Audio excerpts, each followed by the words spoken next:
Welcome to the HBOT News Network and today's conversation with retired Navy Commander James Stewart Hooker. And Jim has been a friend for many years, and we'll get into that, and I'll cover that in a minute. But welcome, Commander Hooker. Yeah, Jim is. I'm much more comfortable with Jim, but thanks, Ed, for the salutation. It's been years since anybody knew how to call me that. So, how are you this morning? Good. It's all good. Perhaps you could start the conversation with just give a little background to our listeners. I'd be happy to. So, I'm an 83-year-old Navy Vietnam veteran. I've had the honor and privilege to serve in the Navy for 20 years. So I had that experience. And then since that time, I've really spent a lot of time with 36 years in Washington, D.C. I live now in Greenville, North Carolina. I came down there 10 years ago. And it turns out toward the end of my time in Washington, D.C., and this is really what brought me to this subject this morning, I got involved with a church ministry that was taking care of veterans that had been blown up or otherwise injured in war, and most of them had been flown into or delivered into Ramstein, Germany's hospital. And typically what would happen if you were a family member of somebody that got into Ramstein Hospital, you'd get a call in the middle of the night and they'd say, well, your son or daughter is in Ramstein Hospital. They're going to wind up in Walter Reed Hospital next Wednesday, and we just want you to know that's the case. And that's what happens to families, is they really just got told that your son or daughter is going to be in a hospital in Washington, D.C. or in Maryland, in the case of Bethesda Naval Hospital. And they had to figure out a way to get there and take care of these young men and women. So this ministry that I was associated with in the church got the idea that we would go over and help these families figure out how to navigate Washington, D.C. so that they could actually engage their sons and daughters in the hospital. And so we did that for a couple of years. And then myself and another guy who got the mission to do that, he collected the money that we used for the foundation. And I was the chief operating officer. It was called the Wounded in Action Family Foundation. And our mission was to bring these men and women home when they were discharged from the hospitals. And the reason that was an important mission is because the Army and the Navy for the mostly Marine Corps, don't do a very good job of telling people how to get home. And even more importantly than that, they really don't get the families ready for what they're going to experience when somebody comes home who's had really debilitating physical or mental injuries. And that turns out to be the case today. That's still true today. We still discharge men and women, medically discharge them and get them out of the service, and we don't really tell the families much about what to expect there. And that's part of the reason why I got very interested in it. So this mission we had was to bring home a family that would be discharged from the service. And the very first case we had was a triple amputee. It was an young Army guy who was married, had 5 children. And we spent $400,000 in a year and a half getting him what we thought was settled in home in Maryland. We got him registered at a community college. We got his wife a job. We got his kids in school. We got him in a home. We did everything you could possibly do to bring him home, but he didn't come home. And it turns out he didn't come home because his head didn't work. His brain was seriously damaged from, if he had lost 3 limbs, you can guess what that was about. And because his brain didn't work, I was extremely frustrated that this mission we had to bring a family home, and we spent all this time and energy and money on this family, and we're unable to get him home. I was personally really distraught. And it turns out that in that time frame, my wife wound up getting a heart transplant, and there's a whole other part of that story. But anyhow, she's home from the hospital. I'm home from trying to get this young man and his family set up with a life.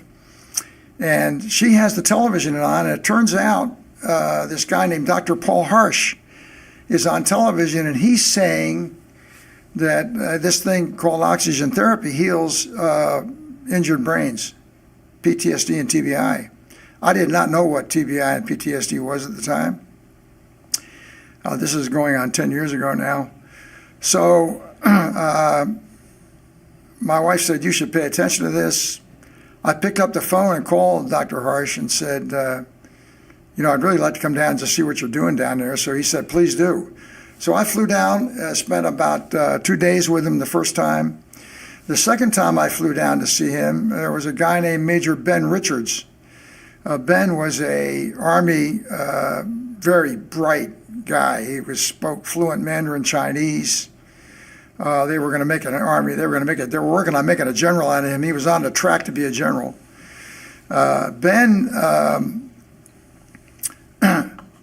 could not function. His Stryker vehicle that he'd been blown up in devastated his brain and 8 other soldiers that were with him. To this day, he would tell you that he really regrets that he came home with those men, and mostly men, I guess. And he lost all of them. He lost track of every one of them. He could never figure out how to help them with the very thing that helped him. But as it turned out, he went out to Iowa with his family after he was medically discharged.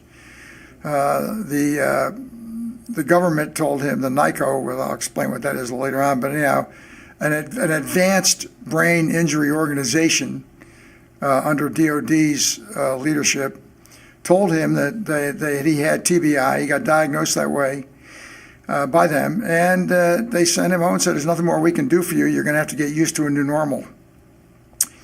He went out to Iowa with his wife and family. He was, I think he was sitting in front of a television with a gun in his hand. He was going to take his own life, and his wife stopped him. It turned out that an article appeared in the New York Times from a writer by the name of Nick Kristof, who I believe still writes for the New York Times, and a lady who had been treated by Dr. Paul Harsh in New Orleans with oxygen therapy called Ben on the phone and said, your case is not hopeless. You should call Dr. Harsh and see if he'll treat you. And he did that. He got on the phone and called Paul Harsh, and Harsh said, if you can get to New Orleans, which is where I am, from Iowa, I'll treat you pro bono. He got in a car, drove down.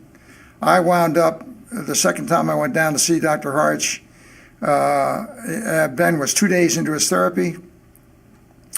We sat around, talked till about 4 o'clock in the morning, and I said to him, he and Dr. Harsh and I, after dinner, I said to him, look, Ben, if this works for you, we should do something about telling your story. And what happened after that was he finished 40.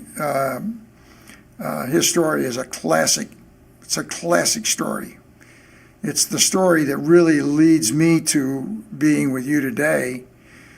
He got his complete life back. This was a man who couldn't stand up. He had no balance. His speech was slurred. His vision was mucked up. I mean, he was a mess. And he wound up having 80 sessions, but after the first 40, he went home, and his daughter looked at him and said, well, Daddy, you're well. I think she was like 5 years old at the time. And Ben had himself not really recognized what a dramatic recovery he had made. And Ed and I can talk about this again, but I know a lot of people that go through the facility here, it takes a while for them to recognize what a significant recovery they've actually had, because it's a kind of a very slow oncoming recovery. The brain heals slowly to begin with, and the process of understanding that you've made recovery. But anyhow, so Ben and I made a video with Dr. Harsh. It's kind of a classic video now. It's called A Soldier's Story of Combat and Homecoming. We made it down in New Orleans after he had 40 dives, and he's now had about 120 dives. He's a teaching professor out of Washington State University. He's got 5 kids, as I said. 3 of them have graduated from college. 2 more are honors students there. And Ben's been all over the country. I guess he's been here, right? Has Ben Richards been here? No, he's not visited us. Oh, he's not been here. Oh. So let me interject Yes, go ahead. a little bit. About 2 years past you meeting Dr. Harch, we met in where did we meet? Well, I think the first time we met was it was the HBOT conference. Yeah, it was in Albuquerque. Yes, in Albuquerque, New Mexico. Yeah. So we met, and that was just briefly, really. That was 2014. So that was 8 years ago. Right now. And the one thing, Jim, and I grabbed these binders. One of the things about you that I think people need to know is that when you found out about this, you started documenting everything. And I've gone into meetings with you with, heads of VA hospitals, some very important decision makers, you would think, in the VA, in government, and you come in and we first met. You brought in 2 binders, and this wasn't just for me. Everybody that was there got 2 binders. And so on your own effort, you went out and you found all the proof. And this goes back, and this goes way back. So there's been a lot of proof. There's clear, facts that are in these binders that prove the value of hyperbaric oxygen for preventing the suicidal ideation and also fixing the brain and getting executive function back and all of these things. And so we met then. In fact, we met out in Albuquerque simply because we were the only 2 people there from North Carolina. And it wasn't that big a conference, and someone said, "Oh, you need to meet Jim Hooker. He's from North Carolina." So we met. It was brief, but then it wasn't that long after that we met in North Carolina, and you came with the binders. And for me, it was eye-opening that there was so much going on because HBOT was really just starting to sink in as far as what it could do to prevent the soldier's suicide. And suicide overall and traumatic brain injury, is much more broad for the general population. Just in the county that I'm in, Wake County, North Carolina, alone for adolescents, there's over 3,000 concussions, mostly sports related, every year, just in one county. So I think the number is 3 million nationwide for traumatic brain injuries. So I would add, just let me interrupt you. I just need to say this to our audience that this is a perfect example of how, that is to say, the thing that Ed's just told you, where these volumes I brought that I didn't even remember I had brought them. And Ed obviously still has them. Here they are. That's a perfect example of what I would describe as how the Lord has really led this path. So going back to the beginning of my story, when I was first in this ministry in the church, I had, as I said then, I had no idea what TBI and PTSD were. I learned this really from Paul Harch, but I learned it because he had taken me down the path with this veteran's family who we could not help despite spending this enormous amount of money and energy to do it with a mission that was designed to get it done. Did you get him in? Did you get that? We never got him home. No, he never got home. He never got into the HBOT program? No, he never got into the HBOT program. I didn't even know what HBOT was at the time. Oh. And I had no way to do it. It was years later when I really got into a place where I could actually say to somebody, you can get the therapy. I mean, I was just only then understanding that from my point of view, Paul Harch was the only one I knew about that had HBOT therapy that would work and would really get it done. And by the way, 8 years ago, I wasn't too far from the truth, because it's what's happened in oxygen therapy over the 8 years has been dynamic, to say the least, and what's happened here with Ed and his Philly. But anyhow, just to come back to finish that thought. So every step of the way, when I got to a place where the door was not open and I couldn't really figure out what to do next about what I wanted to do, the Lord would take me to another place and open another door. And that's really been the story of this, how this has worked. I did not have any idea what TBI and PTSD were. He gave me the opportunity to get educated on all the science and all the background, all the information. DOD and VA have prolific information on PTSD and TBI. You can read for a long time about what TBI and PTSD are and what people are doing about it, and we'll talk more about that in a minute.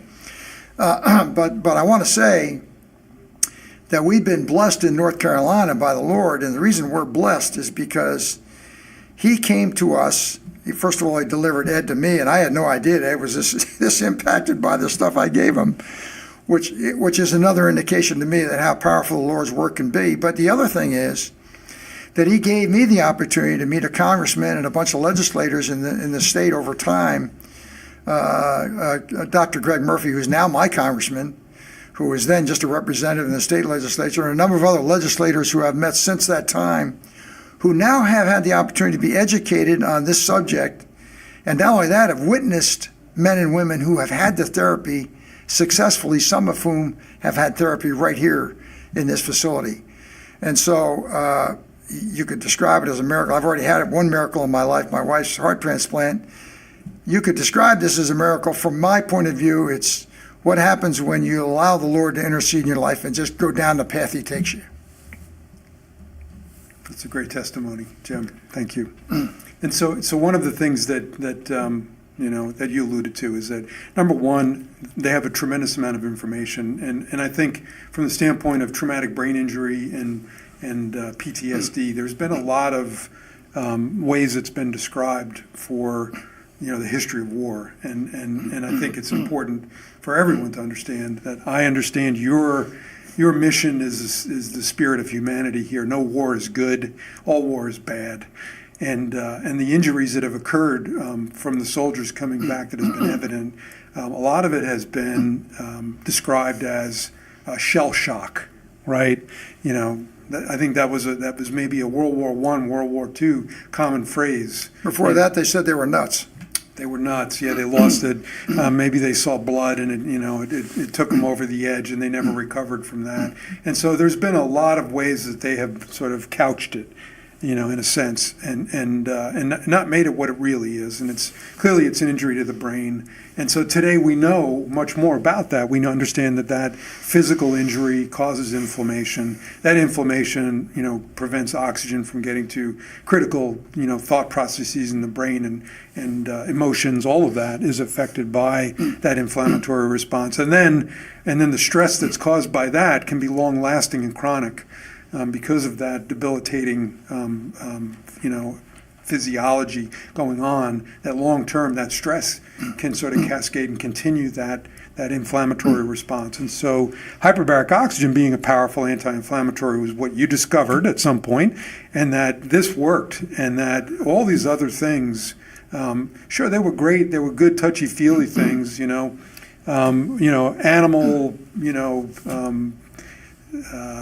petting, or getting a service dog, riding horses, all of these things that have sort of come up, opening up a chicken farm or rabbit farm or something. Boating, fishing, all activities, physical activities, and actual exercise does increase oxygen levels. In fact, if you look at the sports teams, like the hockey Association, one of their protocols for someone with a concussion is they actually work out harder than they do preparing for the season, the games, because more oxygen. They've learned that they'll recover faster from the concussion if they work out harder, and that's coming from the hockey players. So I don't know that firsthand, but that's what they've described to me, is their workout routine becomes intense if they have had a concussion. And so we see, though, even with the hockey players, they have major concussions.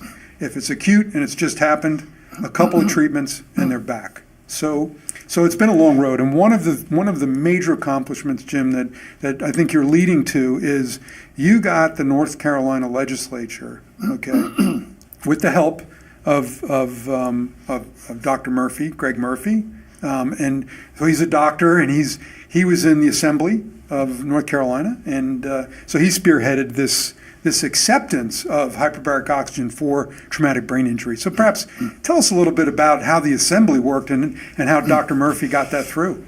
Yeah, I would really enjoy the opportunity to do that. Let me just take a minute and drop back to talk about symptoms for a second. And the reason I want to do that is I'd like to make sure that people understand how incredibly debilitating these symptoms are. So there are in the neighborhood of 35 or 40 symptoms associated with TBI and PTSD. And as it turns out, these symptoms are identical The PTSD symptoms and the TBI symptoms, if you examine the literature and the science that describes how they would define that symptomize, you're going to see that they just look like this. They're just mirror. It's a mirror of one or the other. The difference between TBI and PTSD, from a diagnosis point of view, is that if you have been knocked unconscious, you have a brain injury. Now, one of the things that we now have discovered that we can definitely say, if you're knocked unconscious, for example, if you see a boxer that got knocked out, that man has suffered a brain injury. There's no question about that. So these symptoms, what are they? Well, Ed's mentioned a couple. But the thing about them is, it gets back to, just to take a minute to talk about how the brain functions. So our brain functions on electricity. And so we have these sectors of our brain and they interact with each other all the time. In fact, actually, one of the major deficits that comes from injury is called executive functioning deficit. What's executive functioning? Executive functioning, I describe it as you have these tools that provide information into your body, your hearing, your vision, actually your senses. All your senses allow you to take information in. The executive functioning part of your brain allows you to digest that information and translate it into action on your part. And in its purest sense, that can happen very, very quickly. So when your brain's functioning, because it operates with electricity moves very quickly. One part of your brain to another can function extremely fast. You can get a vision or a hearing or something like that, a piece of information, digest it and translate it into action and go do something about it almost instantaneously. That's an amazing capability that the brain has. And when you deal with a combat veteran, some of these men and women are dealing with in combat situations where there's a split-second reaction is extremely important to them. The ability to react that fast becomes extremely important to their survival, and not only that, the survival of the men and women around them. So the biggest deficit that we hear that them complain about is they've lost this ability to their executive functioning. They don't describe it that way a lot of times, but that's what it is. The second part of a deficit that occurs from the frontal lobe is the emotional system. So your emotional system, we come with 3,000, the Lord makes us with 3,000 different emotions. That's shades of anger, shades of love, shades of all these different things. And when you lose your emotional function, the ability of your emotional system to function, you lose your ability to get along in the human race. So you can't function as a husband or a wife. You can't function as a father. You can't function as an employee or an employer. Ben Richards went to teach history. This is, mind you, now a man who spoke fluent Mandarin Chinese before he was injured. They sent him to West Point to teach history, and he could not teach a history class. He wound up having to go to get his brain looked at. They died. The rest of the story you already heard. The bottom line is that these injuries and the loss of your emotional system it's not only devastating to the individual, it turns out it kills the family.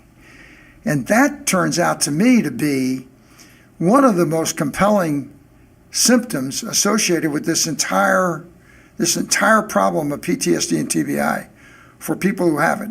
By the way, it's not just veterans. Football players are killing themselves, race car drivers who've had multiple head injuries, basketball players, soccer players, hockey players. I mean, anybody that gets multiple head injuries is going to eventually have these kind of symptoms and these kind of problems. And then there's the classic ones that come with those kind of injuries. It's pain, it's lack of sleep, it's nightmares, it's psychotic disorders, it's all these other things that they throw drugs at. So out of these 40 or so symptoms, the drug industry has produced a pill, 2 or 3 or 4 for each one of those. So if you have to be a veteran and you've had multiple injuries, when you go to the Veterans Administration, what they do is they give you a pill for every symptom. Sometimes they give you multiple pills, sometimes they give you pills and they change them. but you're on drugs, and guess what? The drugs have symptoms and side effects that just look like the injury sometimes.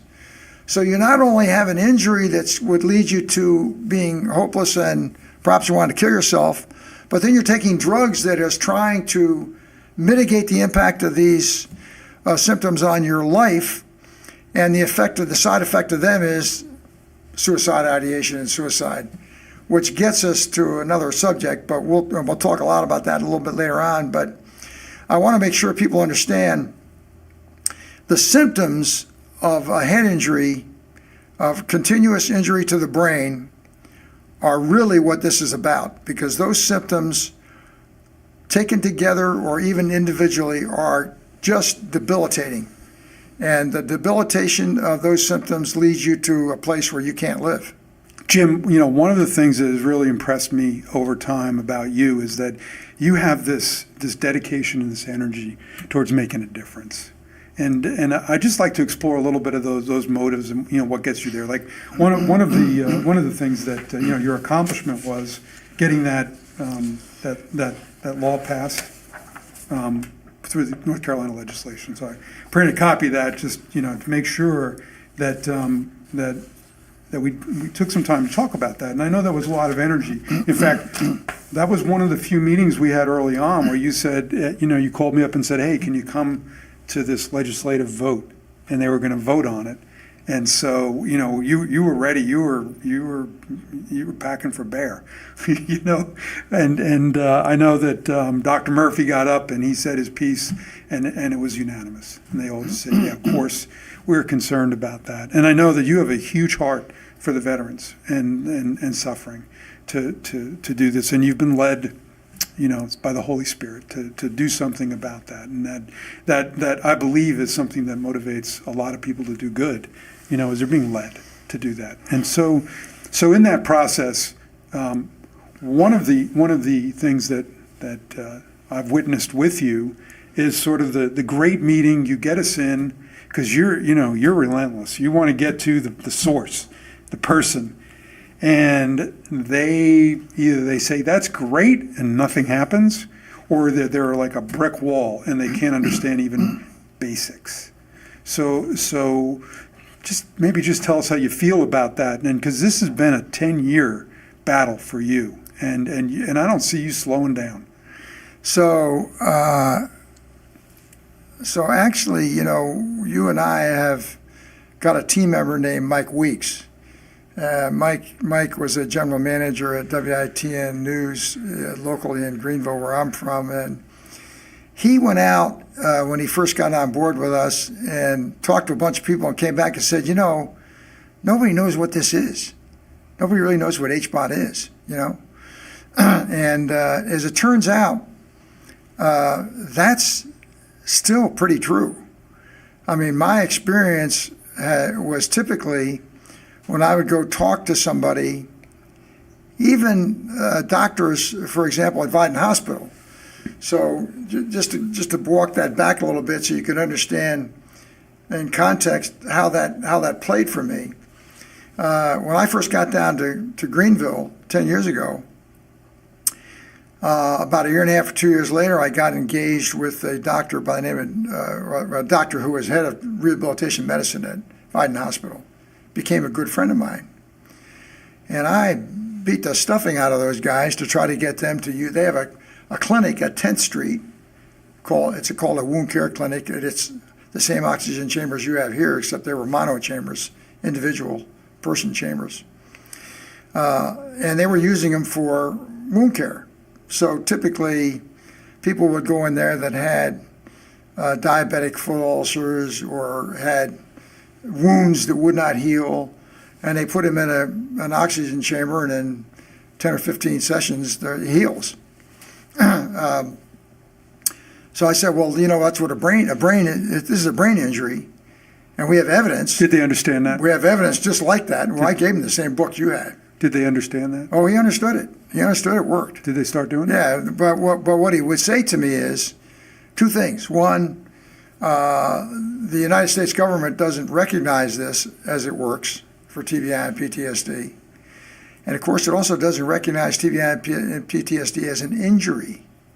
Yeah, so when you say the United States government, okay, it's not the whole government, right? It comes down to one person. Who is that person? Well, actually, there is a person that if they said, "Hey, we need to do this," well, the president, right now. the president could get it done. Oh, okay. He could get it done. I think he probably could direct it to get it done. But he's not a medical expert. And he's not going to a medical expert. So who's the person that's the the medical Surgeon Generals of the Army and the Navy, excuse me, are the two people that actually determine the protocol for treating military personnel. Why are they not doing it? The only thing I could come up with to tell you, and in fact, Dr. Harch and I had this conversation with you when he was here. I said the very thing to him: why are they not doing it? And his answer really summarized by saying they don't want to. And so the question is, why don't they want to? And the answer is, I think it's probably because the drug companies don't want to see this work. They don't want to see this become baseline therapy. Yeah, so why don't they want it? I mean, so the thing is that I think, we can really be uncertain of intent when people are not educated. We don't really understand it, so they're not going to take the time to educate themselves. And one of the things that I've learned, with doctors that I've gone in to check something for my own health, getting a physical, something of that nature, is I've learned to just ask them what they know about it, not if it's good for me, because I get a much more direct answer from the standpoint of they don't know a lot about it. To your point, not a lot of people know about it. Okay, so